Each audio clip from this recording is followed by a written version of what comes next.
ଲୋକମାନଙ୍କ ସହିତ ସମ୍ପର୍କ ରଖିବା ପରେ ମୁଁ କେବଳ ଗୋଟିଏ କଥା ଅନୁଭବ କରିଛି କି ଯଦି ତୁମେ କାହା ବିଷୟରେ ଅତ୍ୟଧିକ ଚିନ୍ତା କରୁଛ, ସେହି ବ୍ୟକ୍ତି ପ୍ରଥମେ ତୁମକୁ ମୂଲ୍ୟହୀନ ଭାବିବ। ଗୋଟେ ଭଲ ସମ୍ପର୍କକୁ ନା କିଣିପାରିବା, ନା କେଉଁଠୁ ଉଦ୍ଧାର ଆଣିପାରିବା। ତେଣୁ ସବୁବେଳେ ସେମାନଙ୍କୁ ମୂଲ୍ୟ ଦିଅ ଯେଉଁମାନେ ତୁମକୁ ମୂଲ୍ୟ ଦିଅନ୍ତି। ମୁଁ ଯାହା ସବୁ ଜୀବନରେ ଭଲ ପାଇଛି ସେ ସବୁକୁ ବହୁତ ପାଖରୁ ହରେଇଛି, କିନ୍ତୁ ମୁଁ କାହାକୁ କହିପାରିଲି ନାହିଁ। ତୁମ ହୃଦୟରେ ଯେତେ କଷ୍ଟ ଅନୁଭବ କର ନା କାହିଁକି, ତୁମ ମୁହଁରେ ସବୁବେଳେ ହସ ରଖ, କାରଣ ଦୁନିଆ ମୁହଁକୁ ଦେଖେ, ହୃଦୟକୁ ନୁହେଁ।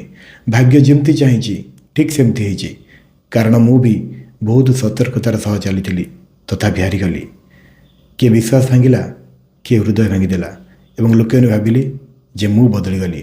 କିନ୍ତୁ ସତ କଥା ହେଉଛି କୌଣସି ସମ୍ପର୍କ ନିଜ ପସନ୍ଦର ଗଢ଼ି ଉଠେ ନାହିଁ। କେବେ, କେଉଁଠି ଏବଂ କାହାକୁ ଆମେ ଭେଟିବା, ଏସବୁ ନିଷ୍ପତ୍ତି ଭଗବାନଙ୍କର।